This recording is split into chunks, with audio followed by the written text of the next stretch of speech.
رحمت لاکھوں ابو بکر و عمر عثمان پر، رحمت لاکھوں ابو بکر و عمر عثمان پر، میرے مولا حیدر کرار پر لاکھوں سلام۔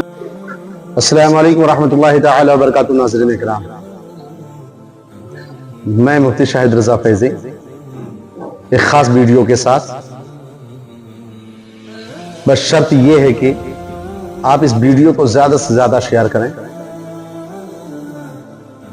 اور یہ ویڈیو دنیا کے ہر کونے میں پھیلا دیجئے تاکہ لوگ حقوق کی بات سمجھ سکیں، حقوق کے بارے میں جان سکیں۔ آج میں حقوق کے بارے میں بات کرنے والا ہوں۔ حقوق کی دو قسمیں ہیں، ایک حقوق اللہ، دوسرے حقوق العباد۔ حقوق کی دو قسمیں ہیں، ایک حقوق اللہ، ایک حقوق العباد۔ پھر حقوق اللہ کی دو قسمیں ہیں، ایک وہ کہ اگر ان کے بارے میں بندے سے قصور واقع ہو تو وہ صرف توبہ سے معاف ہو سکتے ہیں، جیسے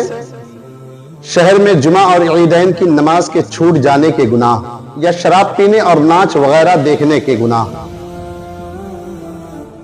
اور دوسرے وہ جو صرف توبہ سے نہیں معاف ہو سکتے، جیسے نماز نہ پڑھنے، روزہ نہ رکھنے، زکوٰۃ و فطرہ نہ ادا کرنے اور حج و قربانی وغیرہ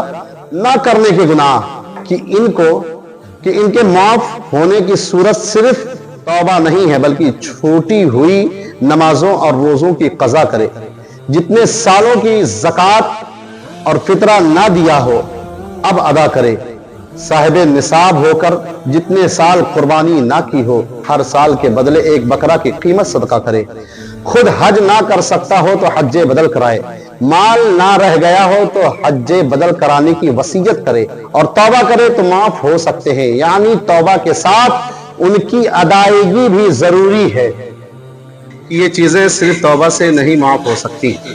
اور رہے حقوق العباد یعنی بندوں کے حقوق، تو حقوق اللہ کی دوسری قسم سے بھی اہم ہیں، اس لیے کہ خدا تعالی ارحم الراحمین ہے، اگر وہ چاہے تو اپنے ہر قسم کے حقوق معاف کر دے، لیکن وہ کسی بندے کا حق ہرگز معاف نہیں کرے گا جب تک کہ وہ بندہ نہ معاف کر دے کہ جس کی حق تلفی کی گئی ہے۔ اس لیے سرکار دو عالم صلی اللہ علیہ وسلم نے آخری وصیت میں خاص طور پر اس کی اہمیت کو ظاہر فرمایا، اور زمانے صحت میں بھی ہمیشہ اس کی تاکید فرماتے رہے۔ مشکات شریف کی حدیث پاک ہے، حضرت ابو ہریرہ رضی اللہ تعالی عنہ سے روایت ہے کہ رسول اللہ صلی اللہ علیہ وسلم نے صحابہ کرام سے دریافت فرمایا، اتدرون ما المفلس، یعنی کیا تم لوگ جانتے ہو کہ مفلس اور کنگال کون ہے؟ صحابہ نے عرض کیا، یا رسول اللہ علیہ السلام،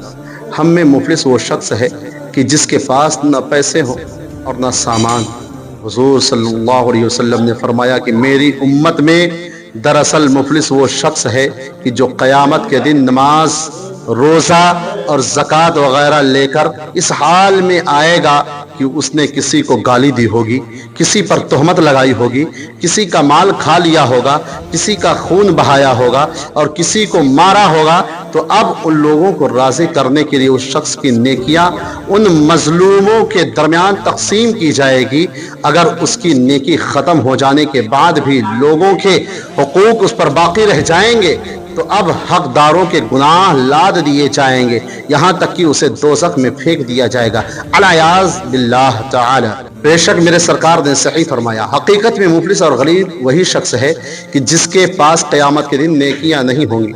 وہ بہت سی نیکیاں لے کر آئے گا مگر حقوق العباد بھی گرفتار ہوگا، ماں باپ کو ستایا ہوگا، پڑوسیوں کو تکلیف دی ہوگی، بھائی کا حق مار لیا ہوگا، ماں باپ کے مرنے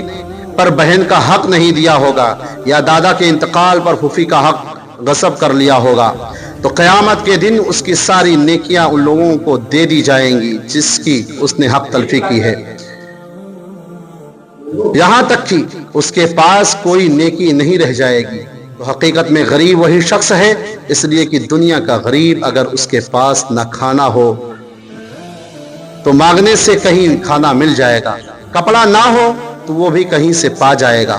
سردی میں رضائی یا کمبل نہ ہو تو کسی کو رحم آ جائے گا, وہ بھی حاصل ہو جائے گا. اور رہنے کے لیے گھر نہ ہو تو سر چھپانے کے لیے کہیں کوئی جگہ مل ہی جائے گی. لیکن قیامت کے دن جب نیکیاں نہیں ہوں گی تو وہ کہیں سے نہیں ملیں گی.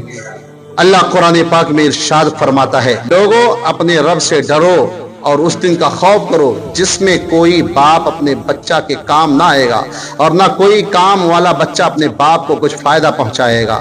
سورہ عبس میں ارشاد اللہ فرماتا ہے کہ قیامت کا دن وہ ہولناک دن ہوگا کہ آدمی اپنے بھائی سے بھاگے گا, اپنے ماں باپ سے بھاگے گا, یہاں تک کہ اپنی بیوی اور بیٹوں سے بھی. راہ فرار اختیار کر. میرے اس چھوٹے سے چینل کو سپورٹ کریں, سبسکرائب کریں, لائک کریں.